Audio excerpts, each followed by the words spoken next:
بسم اللہ الرحمن الرحیم۔ السلام علیکم۔ میں جہاں نوکری کرتا تھا اس ہوٹل میں ایک خفیہ کمرہ تھا۔ خفیہ اس لیے کہہ رہا ہوں کیونکہ ہم جیسے لوگوں کا وہاں جانا ممنوع تھا، اور ہم غلطی سے بھی وہاں چلے بھی جاتے تو ہمیں کوئی نہ کوئی بندہ وہاں سے واپس آنے کا اشارہ کرتا اور دوسری بار وہاں جانے سے سختی سے منع کر دیا جاتا۔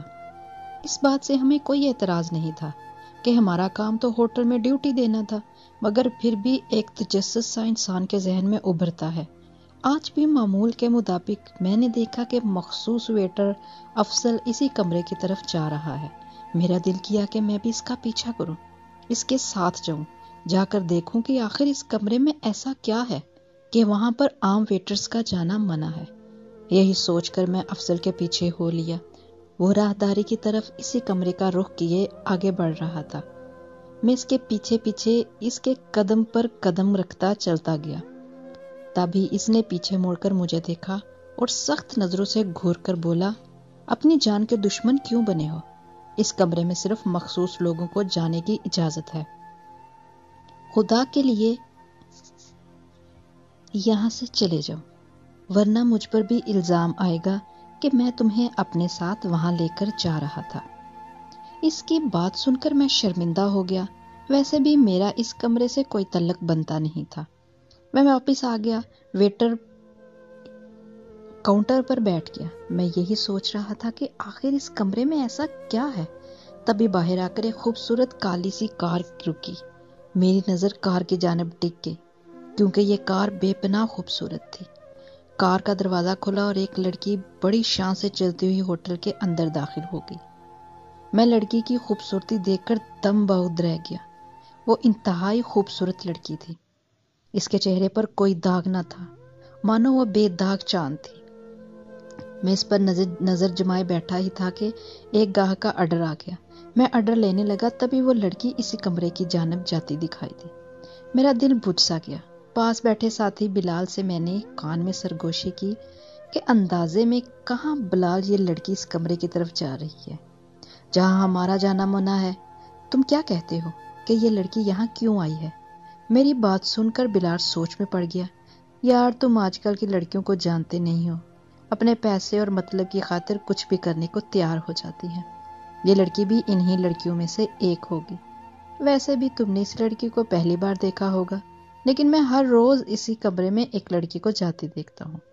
پتہ نہیں کہاں جاتی ہیں، کیا کرتی ہیں، بلال نے بڑی حقارت بھرے انداز میں کہا تھا۔ میں سوچ کر رہ گیا کیونکہ میں اس ماہ رخ کا انتظار کر رہا تھا جو اس کمرے میں گئی تھی۔ اس کے واپس آنے پر اس کا دیدار ہو جانا میرے لیے خوش قسمتی سے کم نہیں تھا۔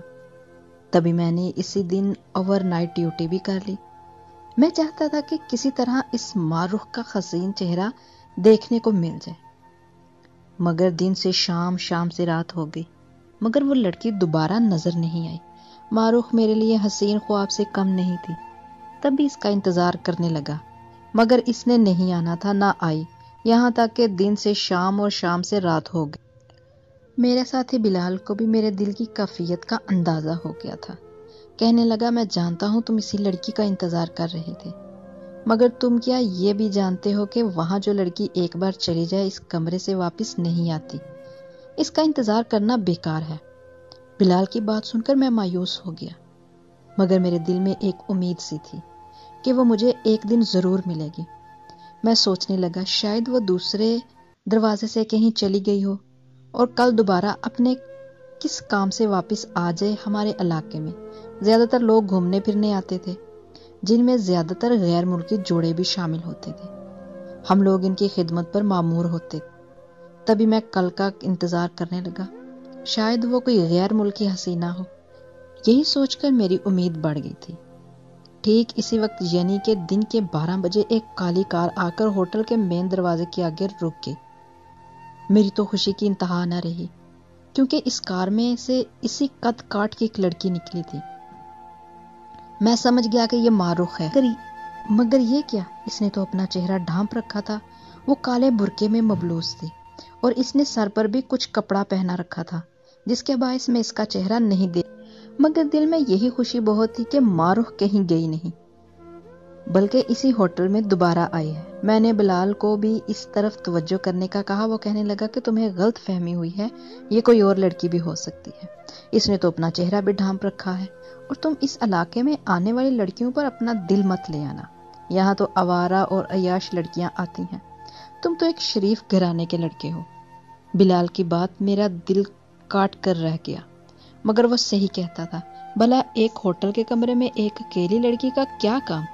مگر مرد تو دل لگی کے لیے حد و قیود اور رنگ نسل نہیں دیکھتا، وہ بس عورت کو ایک پرکشش وجود کی طرح دیکھتا ہے۔ میں بھی آج اس ماں دیکھنے کے لیے بیٹھا تھا، تبھی جب راہداری سے وہ اندر جانے لگی تو میں نے اس کا پیچھا کیا۔ ایک قوت تھی جو مجھے اس کی جانب کھینچ رہی تھی۔ بلال نے مجھے منع بھی کیا کہ افسر نے تمہیں دیکھ لیا تو وہ تمہیں اچھی خاصی ڈانٹ سنا دے گا، کیونکہ گاڑی سے نکلنے والی لڑکیوں کو افسر ہی اندر کمرے تک لے جاتا تھا۔ پر مجھے اس دن صبر نہیں ہوا، میں اس لڑکی کے پیچھے پیچھے چل پڑا۔ بات سنیے، میں نے اس سے بات کرنے کی کوشش کی، مگر اس نے اپنی رفتار تیز کر دی اور اس کا برقع اس کے قدموں میں آ رہا تھا۔ وہ بہت پریشان اور نروس سی لگ رہی تھی۔ اسے میرا نام اچھا نہیں لگا، مگر وہ معروف ہی تھی، میرا دل کہہ رہا تھا۔ تبھی آگے بڑھ کر میں نے اس کا راستہ روک لیا، مگر یہ دیکھ کر میری آنکھیں پھٹی کی پھٹی رہ گئی کہ وہ معروف نہیں بلکہ میری اپنی سگی بہن نادیہ تھی۔ نادیہ، تم یہاں کیسے آئی؟ میں نے حیرت سے نادیہ کی جانب دیکھا۔ نادیہ نے میری بات کا کوئی جواب نہیں دیا۔ عین اسی وقت افسر وہاں آن ٹپکا اور مجھے غصے بھری نظر سے دیکھ کر بولا، تم یہاں کیا کر رہے ہو؟ مالک کو تمہاری شکایت لگاؤں گا۔ آج کل تم اس خاص کمرے کے ارد گرد زیادہ ہی منڈلانے لگے ہو، تمہارا علاج کرنا پڑے گا۔ افسر نے مجھے تیور دکھائے، مگر مجھے کوئی فرق نہیں پڑا، کیونکہ میری اپنی سگی بہن نادیہ آج اس کمرے میں جا رہی تھی اور مجھ سے صبر نہیں ہو رہا تھا کہ میں اسے اس کمرے سے کھینچ کر باہر لے آؤں۔ اس کمرے میں آج تک جو لڑکی گئی تھی بقول بلال کے، وہ واپس نہیں آئی تھی، مگر میں کسی کو بتا بھی نہیں سکتا تھا کہ میری بہن اس ہوٹل کے اس خفیہ کمرے میں گئی ہے۔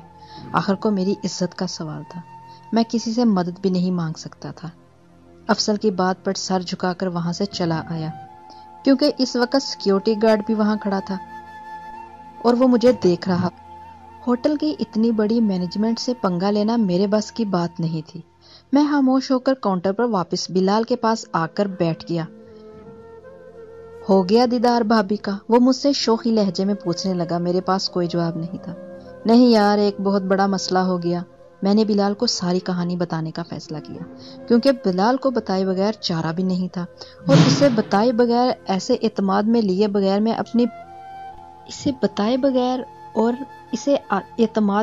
بغیر میں اپنی بہن کی مدد نہیں کر سکتا تھا۔ وہ کمرہ جہاں میری بہن گئی تھی، اس کے بارے میں کسی بھی ملازم کی اچھی رائے نہیں تھی۔ میرا تو دل کانپ رہا تھا، میرے اعصاب پر ایک تناؤ سا تھا۔ میں اپنی بہن کو اس بند کمرے میں تصور کر کے ہی کانپ رہا تھا۔ تھوڑی دیر کے بعد بلال نے افسر سے نہ جانے کیا بات کہی۔ افسر کو رحم آ گیا، شاید وہ بھی بہنوں بیٹیوں والا تھا، اس لیے میری مجبوری سمجھ گیا تھا، مگر ہم سب یہاں ملازم تھے، ایک حد سے زیادہ ایک دوسرے کی مدد بھی نہیں کر سکتے تھے۔ افسر نے مجھے اجازت تو دے دی تھی، مگر صرف اور صرف میرے اپنے رزق پر۔ میں فوراً اس کمرے کی طرف بڑھا۔ میرے خیال سے تو اس کمرے کو اندر سے بند ہونا چاہیے تھا، مگر میں نے جیسے ہی چابی گھمائی، میں نے دیکھا کہ کمرے کا دروازہ آسانی سے کھل گیا، لیکن دھڑکتے دل کے ساتھ جیسے ہی میں نے کمرے کا دروازہ کھولا تو کمرے کو ایک دم خالی یا پا کر کمرے میں موجود مخملی پردے سرسرا رہے تھے، اور اس میں کسی قسم کی کوئی حرکت نہیں تھی۔ مجھے بہت عجیب سا لگا، ابھی تو میری بہن اسی کمرے میں داخل ہوئی تھی، ابھی کہ ابھی وہ کہاں چلی گئی؟ یہی سوچ سوچ کر میرا دماغ موف ہو رہا تھا۔ ساتھ ہی اٹیچ باتھ روم کو بھی اچھی طرح دیکھ لیا، بیڈ کے نیچے بھی جھانک کر دیکھا، الماریاں تک کو کھنگال ڈالا، مگر میری بہن کہیں نہیں تھی۔ ہوتی تو ملتی، پریشانی کے باعث مجھے سمجھ نہیں آ رہا تھا کہ کیا کروں۔ اتنے میں باہر سے کسی کے قدموں کی آواز سنائی دی۔ یہ افسر تھا جو مجھے باہر آنے کا اشارہ کر رہا تھا۔ مجبوراً میں فوراً اس کمرے سے باہر نکلا۔ افسر اس کمرے میں کیا کرنے آتے تھے؟ یہ کمرہ تو خالی ہے، اس میں تو کوئی نہیں ہے۔ میں تو یہاں شربت دینے آتا تھا، 2 گلاس شربت کے مجھے دے دیے جاتے تھے، وہی اس کمرے میں سرو کرنے آتا تھا۔ ایک اڈیر عمر کی عورت ہوتی تھی جو مجھ سے جوس کے وہ گلاس لے لیتی تھی۔ اس کے بعد میں چلا جاتا تھا۔ مجھے نہیں پتا یہاں کیا ہوتا ہے۔ افضل کی بات سن کر میں حیران رہ گیا۔ میری سمجھ میں نہیں آ رہا تھا کہ میری بہن آخر اس کمرے سے گئی کہاں۔ اس سے پہلے ہم وہاں سے اپنے قدم ہٹاتے مجھے کمرے کے قالین میں کچھ حرکت سی محسوس ہوئی۔ میں اندر جانے ہی لگا تھا کہ افضل نے مجھے خبردار کر دیا اور پھر یکدم کمرے کی بجلی بند ہو گئی۔ مجھے افضل کے ساتھ واپس وہاں سے آنا پڑا۔ یہ جگہ خطرناک تھی، یہاں جانا آسان بات نہیں تھی۔ افضل مگر میری مجبوری سمجھتا تھا۔ تب اس نے ایک سیکیورٹی گارڈ کو جو اس کا دوست تھا اعتماد میں لیا اور اسے ساری بات سمجھائی۔ سیکیورٹی گارڈز ایک بزرگ آدمی تھا، وہ بھی ہماری مجبوری تقریباً سمجھ ہی گیا تھا۔ اس نے بھی جب میری بہن کے بارے میں جانا تو بھی میری مدد کرنے کو تیار ہو گیا۔ بولا کہ میں تمہیں جانے کی اجازت تو دے دوں گا، تم اس کمرے میں جا کر جو چاہو کرو، اچھی طرح اپنی تسلی کر لو، مگر اس کمرے میں آج تک جو بھی لڑکی گئی ہے وہ دوبارہ کبھی باہر نہیں آئی۔ اس کمرے میں عجیب طرح کی باتیں مشہور ہیں، لیکن تمہارے مطابق وہ کمرہ خالی تھا، تو پھر اس بات کا یقین خود بھی کر لو، ہو سکتا ہے تمہاری بہن کسی دوسرے کمرے میں گئی ہو۔ چاچا کی بات سن کے مجھے غصہ تو بہت آیا، مگر میں خاموش رہا۔ مجھے اپنی بہن پر مکمل اعتبار تھا، وہ کبھی ماں باپ کی عزت پر آنچ نہیں آنے دے سکتی تھی، مگر اس کی اس حرکت نے مجھے اپنے دوستوں کے سامنے بھی شرمندہ کر دیا تھا۔ بہرحال وہ میری بہن تھی، میں اسے یوں پھینک نہیں سکتا تھا۔ میرے اماں ابا اس کے گھر سے غائب ہونے پر پریشان تھے، وہ تو تھانے تک جانا چاہتے تھے، مگر میں نے انہیں تسلی دے دی اور کہا میں اپنی بہن کو خود تلاش کر کے اپنے گھر تک لے آؤں گا، ان کو پریشان ہونے کی ضرورت نہیں۔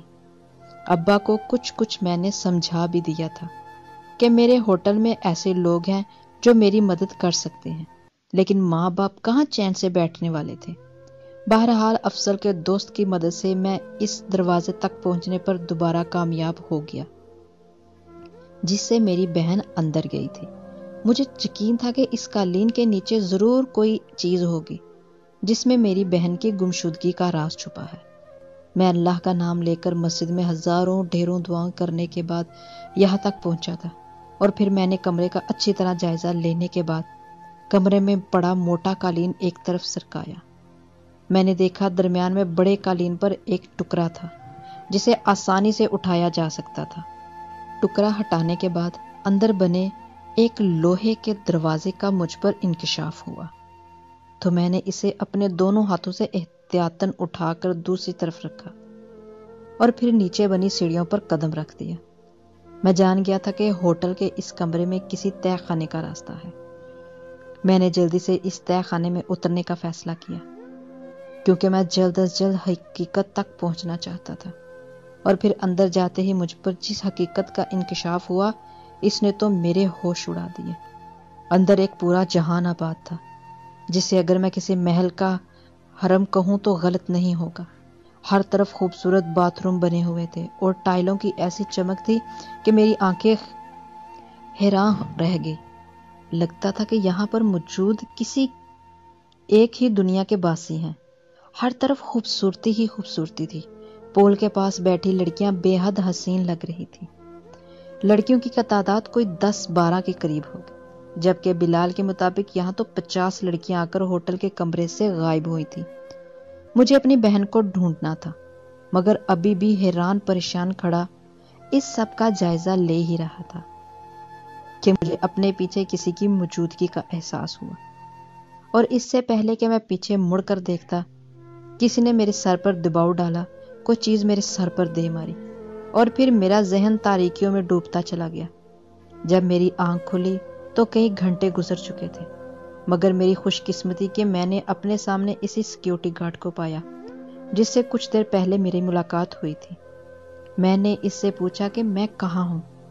اس نے بڑی مشکل سے بتایا کہ میں ہوٹل کے تہہ خانے میں قید ہوں، جہاں آتے ہوئے میں سیکیورٹی کی نظر میں آ گیا تھا، مگر اس بوڑھے گارڈ نے نہ جانے کیسے سیکیورٹی سے بات چیت کر کے مجھ تک پہنچ کر مجھے جگایا، میرا خیال رکھا اور مجھے ہوش میں لانے کی کوشش کی۔ میں ان کا شکر گزار تھا، مگر ان کی پریشانی مجھے صاف نظر آ رہی تھی۔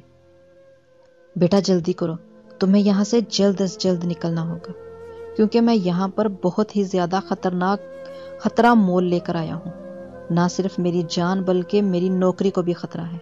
بیٹا تم اپنی بہن کے پیچھے یہاں تک آئے ہو، اس لیے میں نے تمہاری مدد کی ہے، ورنہ یہاں تک آنے والی لڑکیوں کو باحیا سمجھنے کی غلطی نہیں کی جاتی۔ اس کھیل سے واقف تو تھا، مگر یہ نہیں جانتا تھا کہ یہاں پر کوئی تہہ خانہ بنا ہے، جہاں پر ان سب لڑکیوں کو قید کیا جاتا ہے اور انہیں مختلف مقاصد کے لیے استعمال کیا جاتا ہے۔ بیٹے اب میں تمہاری بہن کو پہچانتا بھی نہیں ہوں، تمہیں ان لڑکیوں میں سے خود ہی تمہاری بہن تلاش کرنا ہوگی۔ اس کے بعد میں تمہیں ایک راستہ بتا دوں گا جس سے ہوتے ہوئے تم ہوٹل کے مرکزی دروازے سے باہر جا سکتے ہو، مگر دھیان رہے کوئی چالاکی دکھانے کی کوشش مت کرنا، صرف اپنی بہن کو یہاں سے لے کر جانا، کوئی چیز اٹھانا مت اور نہ ہی کسی سے غیر ضروری بات کرنا۔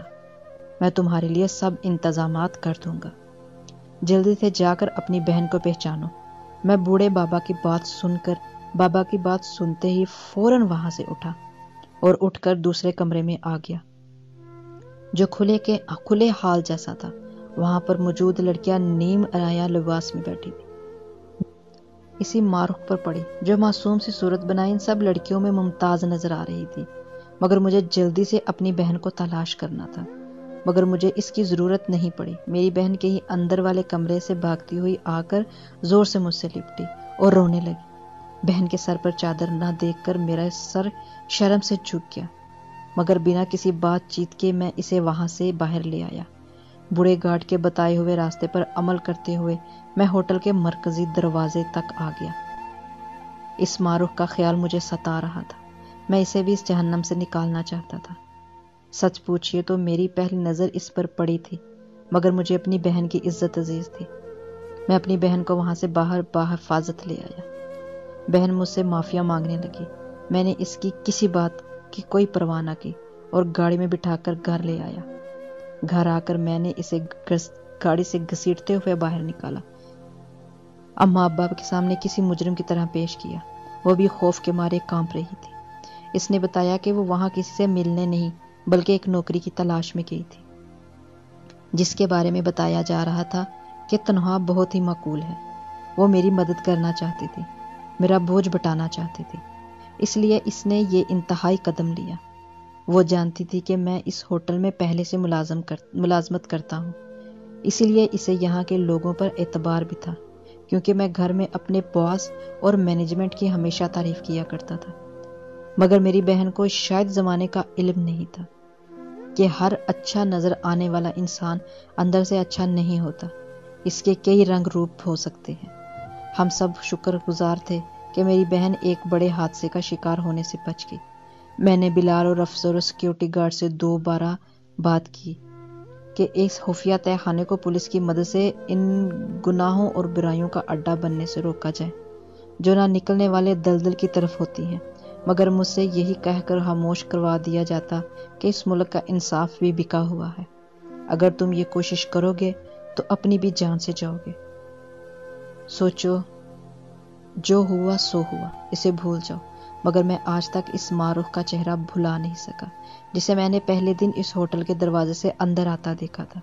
میں اپنی بہن کی عزت بچانے میں تو کامیاب ہو گیا، مگر اپنی محبت ہار کر ہمیشہ کے لیے خود کو شکستہ محسوس۔ آپ کو اگر ہماری آج کی کہانی پسند آئی ہو، ہمارے چینل کو سبسکرائب کریں، لائک کریں، اپنے دوستوں کے ساتھ شیئر کریں اور بیل آئیکن بٹن کو پریس کریں تاکہ آپ کو ہماری ہر نئی آنے والی کہانی کی ویڈیو بآسانی مل سکے۔